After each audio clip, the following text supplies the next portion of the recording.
অন্তরা, জি বলেন। আমার পা টিপা দে। এই টিভি রিমোট দাও। এক্ষুনি আনতেছি। এই যে রিমোট। এই যাও আমার জন্য পানি নিয়ে আসো। এক্ষুনি আনতেছি। এই নেন আপনার পানি।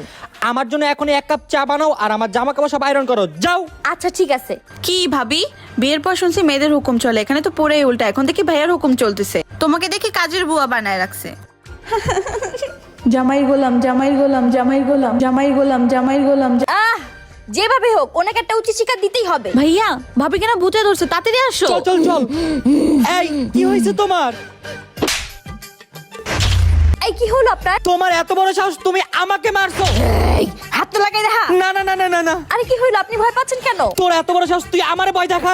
এই তোমরা জামাইরা নিজেদেরকে কি মনে করো? হ্যাঁ, বধূর উপর হুকুম চালাবা? না না না পেতনি। এই কি হলো, তুমি আমার কাছে মাফ চাইতেছো কেন? আমি আমার ভুল বুঝতে পারছি, আমি আর কখনো আমার বড় উপর হুকুম চালাবো না।